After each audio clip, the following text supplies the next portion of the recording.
Ito bang solusyon ninyo na 100 milyon?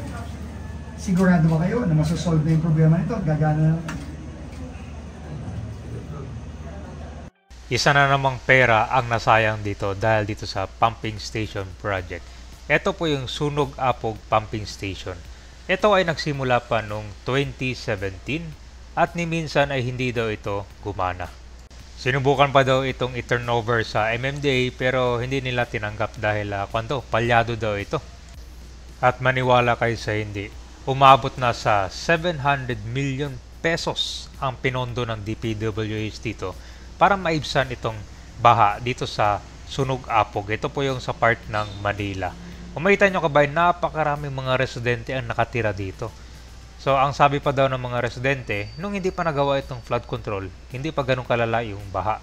Pero nung nagawa na to at hindi pa gumana, grabe, nagmistulang lawa yung itsura ng baha dito sa Sunog Apog, Manila. Sabi pa nga ni Yorme, imbis flood control ang kinalabasan, naging uncontrolled project. So dito, makikita nyo rin, meron pala itong additional 94 million pesos para sa upgrading nitong pumping station. Ang laki na ng gastos, tapos itong budget daw na 94 million, walang kasiguraduhan na ito ay gagana ng maayos, kaya toskas na naman at sayang yung pera. Tara, ikutin, pagkita ko sa inyo itong pumping station sa Sunog Apog. Yung basura. Ito yung pumping station ka ba yung Sunog Apog. Ito yung naging controversial. Malaki din ang gastos ito. Pero kwan daw, parang hindi masyadong nagagamit.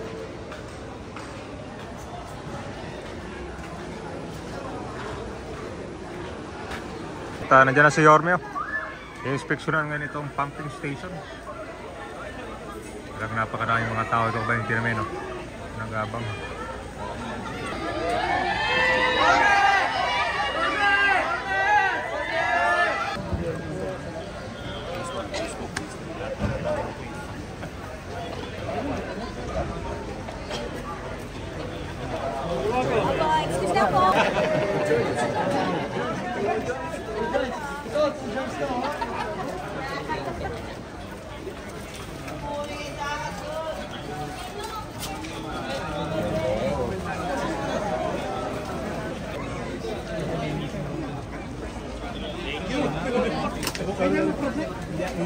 Ikaw pa ba? Buskin.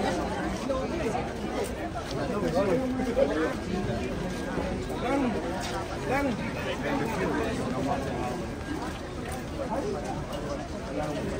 Hindi na ako sama sa baba. Tara na. Tabi.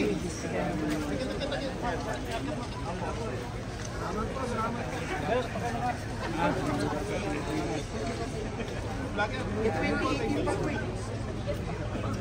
774, 2018. Walang tulong na nabibigay ito dito. 700 o halos ang billion mo. 2018 pa. Construction lang yan. Wala pang upgrade. Hindi, meron na namang dagdag. Gagawin ko ngayon. Ngayon, may nakita ko doon, 94 million na naman. Useless si Secretary. Not working. Well, hindi gumagana eh. So ano ibig sabihin? 2018 pa to.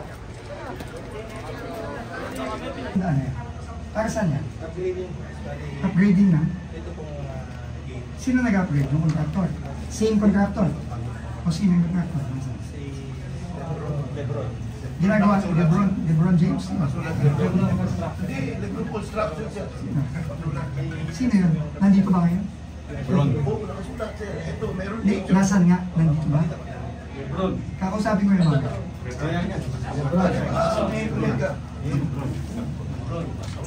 Hindi, baka subcon ganda. Ikaw ba si Lebron o subcon ka? Ikaw yung nakapirma sa kontrata dito.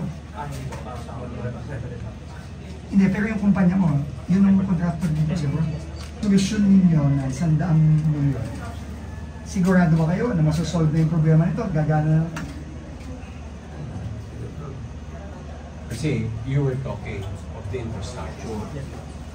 Okay, so maaaring may engineering yun. Good. Itataas nyo, basically. Yan yung gagawin nyo. Concept. But what about the mechanism? will it run, especially regularly, pag umuulan, can you assure the City of Manila and the Sulog Apog community na yung makina tatakbo?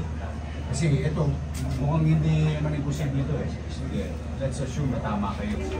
Kayong inhinyero. Kaya lang yung mechanism that will pump out the water. Hindi pwede. Engineer, dahan-dahan kasi sinasabi mo. Dahan-dahan ka. Mahalin yung maigi.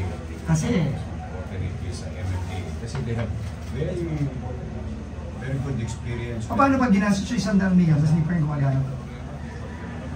Paano yan? Ano gagawin natin? Hindi, wala sa pukpok yan pare. Nasa plano yan. Nasa disenyo yan. So sigurado kayo. Tapos pag hindi gumana, baka pa rin dito, hindi gumana ito, papakulong ko kayong lahat. Okay yun sa inyo. Willing kayong gano'n. Kasi hindi ako nagpapatawa. Kaya nga nagpapatawa ako. Hindi ako nagpapatawa dito. Ang sinasabi ko, tatapon to tayo ng 100 milyon dito. Sinasabi na masusolusyonan. Pero sigurado ba kayo na masusolusyonan niya? Kasi kung di yan masusolusyonan, tapos nagbabaha pa rin dito, hindi gumagana yan. After nyo gumastos ng 100 milyon ulit, sino mananagot yun? Sa question ko, sigurado ka 94 billion talagang gagastusin mo dyan, ha? Baka naman na... I-raise mo to, solve na lahat eh. Eh, kakaamin mo lang ngayon na may sira pa rin yung mekanismo eh. So, ibig sabihin, kapag inayos mo to, hindi ka rin masusolve. Correct? Tama ba ako o hindi? O di kung kinood ko pa rin yung sinabi mo kanina, kulong ka. Magtanong ko lang, yung anong coverage ng 94? Yan nga po, sige, explain ko lang. Oh. Yung actually, yung 94, air coverage niya po, yung isang Mechanism. yung Chambers? chamber. Okay, so ano pa ang kailangan natin gawin? Actually, 4 chambers po kasi yun. So, 4 na raang milyon ang kailangan natin dito. Yung naman boss, O magkano? nasa 200 po boss, yung base ko sila natin.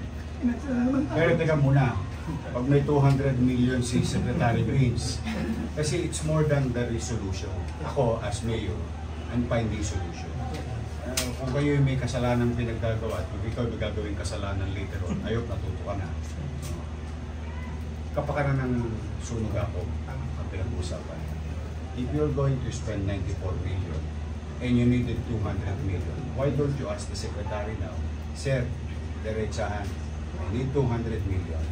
Once and for all, total we invested 774 Already. million.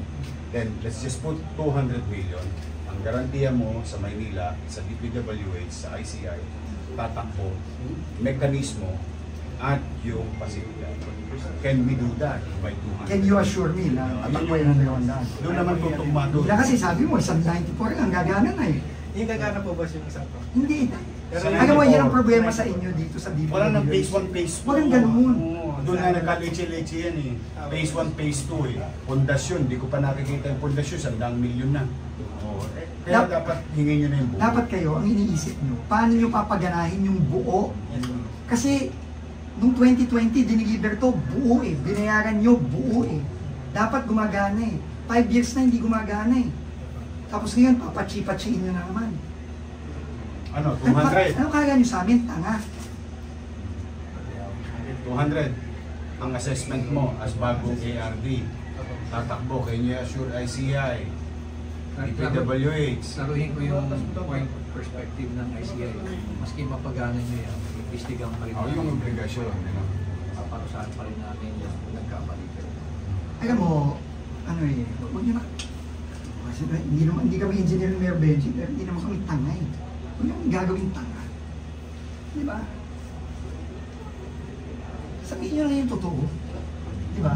At ang iisipin nyo, mapaayos natin ito lahat. Di ba? Hindi ka ba nahihiya sa DPW? Hindi ka ba nahihiya na yung DPWH gumawa ng ano, 1 bilyon na halos ang binuhos dito. Tapos, imbes na makatulong dito, eh, nakakasama pa lalo. Mahiya naman kayo. Ano? Suggestion mo, solusyon. Ganto, huwag ka muna magsalita. Ang advice ko sa iyo, pag-aralin niyo mabuti ito, ang advice ko, kumuha kayo ng third party, kausapin nyo ang MMDA, mausap kayo ng mga eksperto, ipa-assess nyo ito ng buo, pa-check nyo ano ba talaga ang pwedeng gawin dito. At para masolusyonan. Huwag yung tira kayo ng tira. Kasi alam mo, pag tira kayo ng tira, nagsususpecha na kami ng dalawa ni Mayor Benji.